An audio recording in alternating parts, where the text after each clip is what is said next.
Day 2 of the Sean Diddy Combs federal trial. Combs' ex-girlfriend, Cassie Ventura, she is one of Combs' many accusers, testifying as a central witness. Is she ready? Very ready and confident. Thank you. They called him the greatest hip-hop success story, a kingmaker and a music magnate. But that carefully crafted image crumbled before our very eyes yesterday as Cassie Ventura spoke in court. When Diddy's ex-girlfriend recounted incidents so distressing that even the most seasoned reporters in the courtroom were stunned when Cassie revealed everything. That is, everything about what allegedly happened behind closed doors.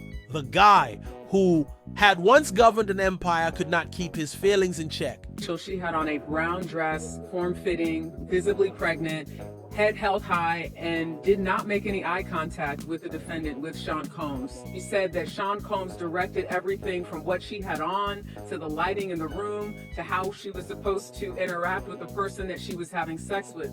And again, just to reiterate what is a freak-off, the freak-off essentially was something that Cassie said she learned about through Sean Combs about a year into their relationship. He described it as voyeurism, wanting to watch her have sex with someone else. And she said that she did it because she was 22, 21, she was young, she didn't know any better, and that she wanted to please Sean Combs. Among other things, the singer is expected to address the 2016 video of Combs attacking her in a hotel when she was his girlfriend. Combs has pleaded not guilty. His attorneys argue the video is evidence of jealousy, not sex trafficking. And now for the first time, jurors are hearing what Cassie has to say about that and other aspects of their 10 years. Sean Diddy Combs roamed the music world as though he owned it, and he did. He created a brand that expanded beyond music into fashion, vodka, and media, made artists into superstars, and created bad boy records out of nothing. Diddy was the pinnacle of success on paper, demonstrating to everyone how to turn hip-hop. Into Cassie's testimony begins and Diddy's initial reactions, which generated a significant amount of revenue for the business. However, that flawless Cassie Ventura's meticulously crafted image as a music visionary, mentor, and business whiz was actually hiding something far darker, if you believe what's currently going on in court. Everyone saw his polished red carpet smile as magazines featured him on covers for his business moves, and fans cheered his performances. Reports state that Cassie Ventura was experiencing a whole other reality yesterday, and the disparity was shocking to all those present in the courtroom. Fans who only knew Diddy's public persona and court reporters saw how he looked like the billionaire mogul we all know when he arrived for day 2, surrounded by his team in immaculately tailored custom suits. The accusations paint a picture of a man who is entirely different behind closed doors. This man always says the correct thing in interviews and portrays himself as the epitome of professionalism in public. During the first half hour of Cassie's testimony, several witnesses described how Diddy's entire manner altered. The man seemed to be going to a business meeting without having to deal with severe accusations from his ex-girlfriend. But the swagger, confidence, and collected business face started to show cracks. In the courtroom, the pricey attorneys were confidently nodding to everyone, and sometimes they were even grinning. As Diddy recounted particular incidents from their relationship, her legal team disagreed repeatedly, almost frantically. Is it unbelievable that the man who built a billion-dollar corporation, oversaw the careers of many musicians, and negotiated massive financial transactions, suddenly lost the ability to regulate courtroom reactions? Diddy was unable to remain motionless while Cassie spoke, according to witnesses, illustrating the power dynamic that had utterly stunned when Cassie finally took the stand, and Diddy was the center of attention in the courtroom. According to reports, he started fumbling with his tie and cufflinks, then just his hands, and his face seemed colorless as if someone had pulled a plug. Court watchers once witnessed him furiously jotting notes and delivering them to his attorneys. In one courtroom, the notes arrived so fast that one of his attorneys had to hold up a hand to slow him down. Wait. Third witness claimed to have witnessed Diddy repeatedly close his eyes as though he couldn't stand to look at Cassie or hear what she had to say as she gently explained their connection. According to the reporter, it was the first time in their life that they realized they had lost control of the story. But that was just the start, as Cassie's testimony went on all afternoon. She was ready to make a particular claim that would shake the music industry and potentially destroy Diddy's long-standing legacy. He was going to have to deal with a version of the story that he could neither modify nor create. The courtroom would soon find out why Diddy was unable to maintain composure. Looked forward to the freak-offs. Why did Cassie express looking forward to these said freak-offs? When the prosecution asked her, was there ever a time that you enjoyed the freak-offs? This is when Cassie got choked up and she said, I did, but only because I got to spend one-on-one time with Combs and I really did love him. And that is speaking to the psychological abuse, in addition to the physical abuse that she potentially experienced. Yet, she's definitely laying out someone who was young, who was influenced by wanting to have this record career. She signed a 10-album deal with Bad Boy Entertainment, led by Sean Combs, and basically describes being enamored by Sean Combs, loving him, not knowing about certain things sexually, and him sort of telling her, teaching her about that. And what you hear is someone that was young and said, and she even said, you know, I was young, I was naive, I didn't know any better. But she's really telling the story of someone who thought she was going to be with someone in this music industry that was going to help her career, that cared about her, but quickly learned after the freak-offs that wasn't the case. And what I thought was also interesting is she said that after that first freak-off, she said she felt dirty. She didn't want to do it. And when she brought up the idea of having a conversation about the freak-offs in an email, which the jurors saw, she said she backpedaled in the email because Combs responded by saying, I know, you don't want to do it. And she said, oh no, well, it's not that. But that was the beginning. That was in 2010, where she brings up in an email that she wanted to have a conversation about this. And in her words, she didn't want to do it, but she felt like she had to do it. Well, Diane, prosecutors have wasted no time getting right into the alleged abuse that Cassie Ventura says she endured for years. Ventura telling jurors, quote, he would bash my head, knock me over, drag me, kick me, stomp me in the head when I was down. She also got into the nature of those so-called freak-offs, saying that they involved hiring an escort and they performed under the direction of Combs, saying that they happened so frequently it eventually became a job for her to set them up. Ventura said she did not feel she had much of a choice but to participate, that she feared that Combs would retaliate or potentially blackmail her if she did not. And she's had at times to she's taken deep breaths, pausing her testimony, Combs appearing to be listening pretty passively with his hands in his lap at the defense table there. Ventura finally got her chance to speak after years of silence and keeping these stories to herself. And she did. It worked so well because she began off little. You could hear a pin drop in that courtroom as she entered. The stand. Even Diddy's legal team wasn't fully ready for what she was gonna say, even though everyone knew this moment was coming. Like a horror movie where you know something horrible is gonna happen but can't turn away. Cassie's testimony built gradually. He apparently asked to know her, which was the first of the little control concerns. He was already a well-known figure in the music business, a multi-millionaire, and well-connected. She was a teenage model who wanted to pursue a career in music. Cassie's account of Diddy reportedly installing tracking software on her phone and calling her minutes every now and then is the most startling section of the court transcripts. She further alleges that he ruined cooperation with other artists if he felt threatened and threatened to dump her songs if she didn't comply with his requests. She said that he gradually cut her off from people who might have encouraged her to leave him until she reached a point where he knew exactly where she was. She supposedly lost her support system one by one until Diddy was her only remaining person. During this section of the testimony, Diddy apparently lost control and started making faces that the jury could see, forcing the judge to call for an order 3 times. Diddy's look of utter disbelief was displayed to the entire court as Cassie pulled out her phone and handed it to her attorney, who then projected emails and text onto a screen. It was clear that he would pause for 5 minutes to collect himself before continuing each time the judge issued a warning. Seeing someone who has never been warned suddenly realize they have no control over the situation was like that. He allegedly made remarks that were in direct opposition to what his public relations team had been stating for years, apologized for violent outbursts and threatened to ruin her career if she told anyone what had transpired. But those messages were merely a prelude to Cassie's evidence, which detailed claimed physical assaults that took place during their relationship. She was unaware that she had stored these messages for so long. Connection, she described being, I'd thrown against walls during arguments and the courtroom fell silent. She also described an incident at a rented house in Miami where she claimed he pushed her down a flight of stairs. She testified about several going limp, which was the most unnerving of them. These allegations were obviously addressed by a number of jurors, one of whom was older than the others. A female juror was seen wiping away tears, and a male juror was unable to maintain eye contact with Diddy after some of the most violent statements. And even the most seasoned reporters in the courtroom admitted they were unprepared for the amount of detail in Cassie's testimony. This was all before to the hotel incident that would blast this case wide open. Cassie's relationship with Diddy. Some of those details we've seen in prior lawsuits, but to hear her on the stand actually giving those details, reliving those moments herself. Also, you have to remember, she's very pregnant right now.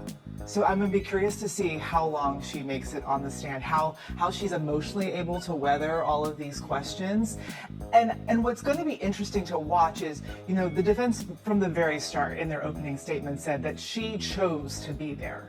So I'm going to be curious to see how she responds to questions about, was this her choice, or did she feel like she had to do all of these things? I think what made Cassie emotional is having to describe the details of the freak-off and why she did it.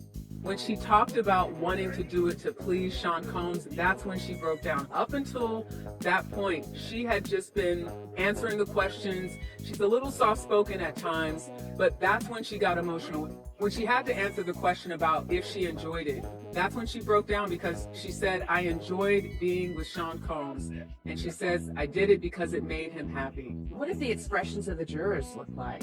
The jurors are laser focused on what Cassie has to say. And that's to be expected, right? Because she is the person who will likely be on the stand, according to attorneys, for 2, maybe 3 days. She's the one that was in the relationship with Sean Combs for over 10 years. So she's got a lot to say, and she's just getting started. Just how important is Cassie's testimony to the prosecution? I think it really connects the dots, Rachel. When you look at that initial indictment and what's being alleged, she really is the person that has probably the most information about this idea that the prosecution says, which is creating a criminal enterprise for Sean Combs' sexual desires. Something else that the jurors saw today that sort of connects it back to this alleged criminal enterprise are 7 photos of people that were very close to Sean Combs, one even his former chief of staff. And these were all people that Cassie Ventura was able to name and explain the functions in terms of what they did: security, driver, chief of staff, someone that handled financials. So it's showing that she knew some of these people, again, because she was with him, around him for so long. Incident at the Four Seasons Hotel that had been hidden for years and that no one had ever heard of. Not even the media, fans, or gossip websites, while the courtroom pushed forward to hear her every word. I thought I was going to die that night. Cassie clarified that she had concealed it because she was afraid for herself. Cassie claimed that Diddy became angry when he saw her speaking to another music executive, turning what started out as a normal business after party into a nightmare. She explained how his grin disappeared and how he pulled her arm so tightly that she felt insecure and worried that no one would trust her over someone as strong as Diddy. Cassie's most startling testimony in court was that Diddy really pulled her to the elevators through the hotel lobby while threatening her in front of other guests. She said she was crying and attempting to leave, creating such a commotion that hotel security came over. But the guy, according to Cassie's testimony, Diddy lost his temper and ruined the hotel room by smashing a lamp, tossing a table, punching a hole in a bathroom door, and most unsettling of all, throwing a champagne bottle at her head, which missed her by inches and shattered against the wall. His lawyer knew it was coming, and everyone in the courtroom could see the terrified expression on his face. Everyone in the courtroom turned to stare at Diddy as this section of the testimony came to an end. His answer would turn out to be the turning point in the trial and possibly the rest of his career. He stole her phone, left the room for almost 48 hours, and threatened to discipline her if she tried to call for help. Defense is going to say is that this wasn't blackmail, this was not coercion, this was consensual. We know that Cassie started out with Sean Combs as an early person with someone who is trying to get her career started, and he was going to help her. That's what the defense is going to say, that she was starting out and wanted someone to support her. They did their first record deal together. That's something I think the defense is going to focus on, and had it not been for Sean Combs, she wouldn't be where she is right now. The prosecution obviously is saying he was in control. It may have started out as a consensual, it may have started out with her being excited about seeing him, but ultimately he took control of that relationship. He took control of her career. This is their key witness, and she's on that stand trying to explain all of the charges that the prosecution wants to hit home with that jury. There was a moment early on when Cassie mentioned Dallas Austin, who she called a friend, who's a producer. So I don't know if that's someone that we're going to hear from. We know that there were pictures shown to prospective jurors that are well-known celebrities, Kanye West, Kid Cudi, Lauren London. We don't know, though, how they fit yet into why they were even asked, do you know these people? Are you familiar with them? So the prosecution is questioning Cassie right now, still questioning her. Defense hasn't even got a chance to, that might change based on the timing, but, because she's such a key witness, it's likely that she will be on that stand the rest of the day. We learned that Cassie referred to him as Pop Pop, and Sean Combs would refer to her as CC. The prosecution says, what does CC stand for? She said Cassie Combs. What kind of witness is Cassie coming off as to the jurors?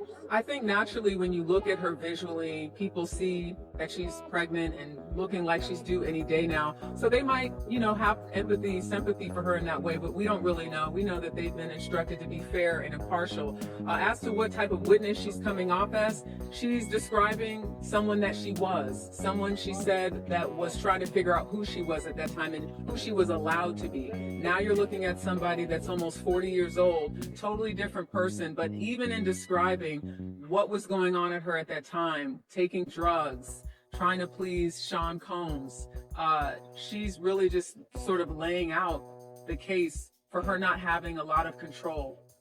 So I think that's the takeaway. This is someone who is making it very clear that at that particular time in her life, she says she did not have any control really over what she wore, what she did, who she was having sex with. She's a different person now. But I think when she talks about those details and even reflecting on them for herself, as we saw today. You have to understand that this is a man who has spent decades cultivating his public persona as a cool-headed businessman, a cool-headed mogul, and a man who never shows signs of perspiration. However, when Cassie's testimony reached its most damaging points, that painstakingly preserved facade came crashing down in front of everyone. Nobody in that courtroom will ever forget that moment. As the afternoon wore on, Diddy seemed to physically shrink in his chair with every new charge Cassie made. I heard from someone sitting just behind Diddy's legal team that Diddy's lead lawyer kept putting his hand on Diddy's arm to try to soothe him while they worked overtime. It was unlike anything that reporters who had covered hundreds of celebrity cases had ever seen. From the confident business titan who entered that morning to a man who appeared cornered and desperate, Diddy practically changed before their eyes. Stay calm in all capital letters, but it wasn't working, was the memo the lawyers reportedly handed him. Diddy became so upset when Cassie described an incident at his Hampton house that he slammed his hand down on the table. It was so loud that it seemed for a moment that he could be thrown, and the judge stopped the proceedings to warn, "Mr. Combs, if you can't control yourself, I will have you removed from this courtroom." During Cassie's testimony during the trial, witnesses saw Diddy utter the phrase, "That's not true," and shake his head repeatedly. The change of power in that room was incredible. Diddy supposedly dominated every facet of Cassie's life during their relationship. But now that she had revealed something so hurtful, it seemed as though he had forgotten that a jury was observing. Every response. It appeared to be a man who had never been called out before, abruptly discovering he couldn't control the narrative, according to one courtroom observer. When Cassie started talking about threats, that was the really turning moment. According to her testimony, Diddy allegedly threatened to harm her family if she ever discussed their relationship. She had real audio recordings of his voice making these threats, which her lawyer played for the court. This was the shocking revelation that nobody had anticipated. Diddy just had to sit there and take it. He couldn't stop her, cut her microphone, have security take her away, or run it through his public relations team. He shouted to Cassie, "You know that's not how it happened," and jumped out of his chair. His legal team physically grabbed him and tried to yank him back into his seat as he tried to shout over the courtroom tape. Before the judge called a recess, 3 of his lawyers had to do it, but the harm was already done because the jury, the media, and the court authorities all witnessed it. The man who had established his reputation as untouchable had just shown his true vulnerability. Diddy looked quite different from the person who had come in that morning when they took him out for recess. It was not a beautiful sight when the mask was taken off. The actual bombshell arrived just when everyone believed they had heard it all. Cassie had proof that Diddy, the jury, and the judge had not expected. She had been surreptitiously collecting proof of her alleged events during their relationship for years, including emails, texts, and pictures that were stored in different places that Diddy was unable to find or delete. Complete quiet when Cassie disclosed that other celebrities who had seen Diddy's behavior firsthand had texted her. These were not just any industry insiders, according to court transcripts. They were some of Diddy's closest friends and business partners who had been part of his inner circle for years and who had seen things backstage at events and at private parties that the general public was not aware of.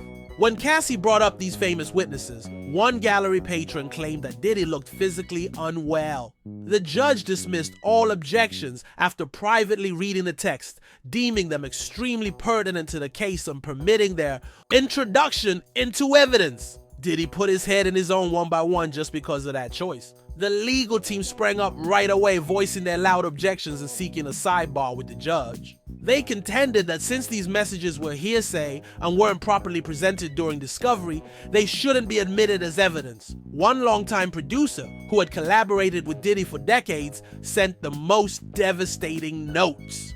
A major rapper texted Cassie following a Grammy after party saying, "You okay? What I saw tonight wasn't right. You can stay at my place if you need to." Another female pop star wrote, "I've known him for 15 years and I've never seen him act like that with anyone else. This isn't normal.